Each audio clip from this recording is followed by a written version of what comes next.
Now, these clips are actually a small demonstration of a little device that I've dreamt up. Nothing wildly or even vaguely exotic about it. It's all pretty straightforward. And the idea is to be able to make photographs or take video of at least this quality with a handheld camera.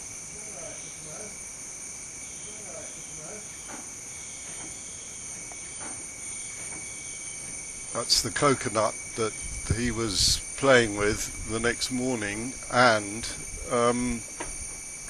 what you're seeing now is the front of our house, and the left-hand window facing you is the point at which I took that video.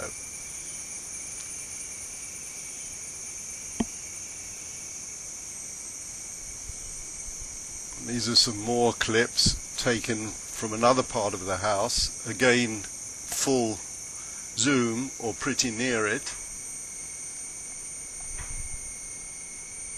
That's another little macaque who's actually got the remains of a very large mango that he's stolen from our neighbour next door.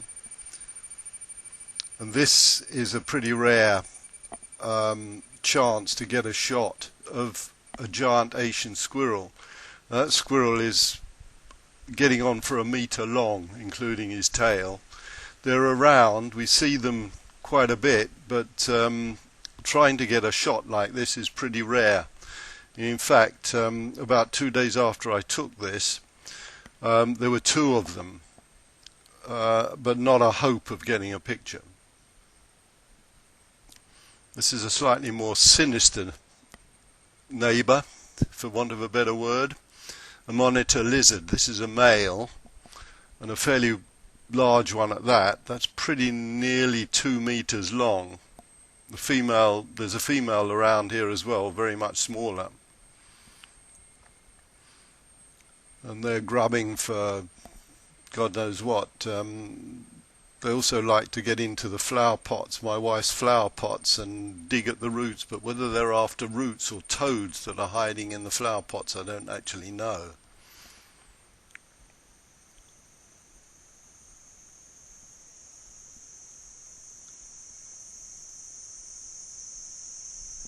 And these are our all-time favourites. They're dusky leaf monkeys. They're leaf eaters, and in fact they have 2 stomachs like a cow, but they're delightful creatures to look at, and we have hours of fun watching them.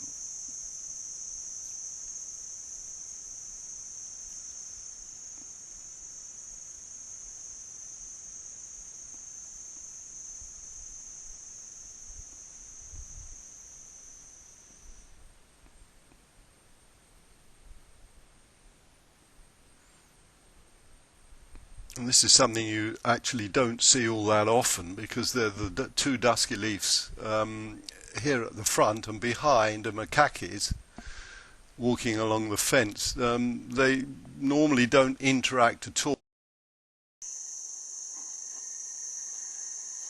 Now, what I've got here is pretty much the frugal filmmaker's rig, which works pretty well. I put this together in about 10 minutes, and I had to adapt it to a certain extent because he was demonstrating a rig with the LCD display, which had a lot of the controls on the display. My controls are on this side, but that's okay, because I can hold it like this, I can hold it like that, I can hold it exactly as he's demonstrated.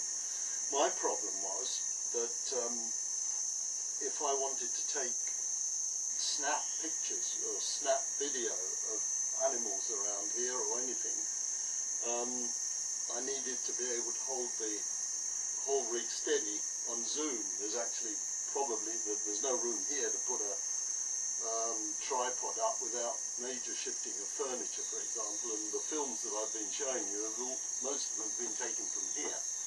So I needed a better method and a quicker method than using a tripod.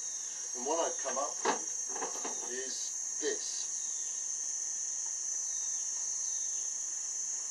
And I don't use the LCD display, I use the viewfinder like this. I can manipulate the zoom on and off buttons here, and the whole thing works actually pretty well. As you've seen, you know, there's the occasional hiccup because I'm not standing properly, etc., etc. But if I can get myself well established and my body's supported, I can grab this always at least from two. I'm supported in two, or the camera rather is supported in two of the three possible supports. And that's it. It works very well. It's very easy to do. It's only a normal half-inch PVC pipe. These two elbows, because where we are here I couldn't get the elbows, the 135-degree elbows, and I had to use ABS, which was a bit more expensive, but the principle's the same if you can find these in PVC. What I did find is that if you use thick wall PVC, and again for me it was a necessity because the thin walled stuff is difficult to get hold of, it actually makes everything a lot more stable. And that is pretty well it.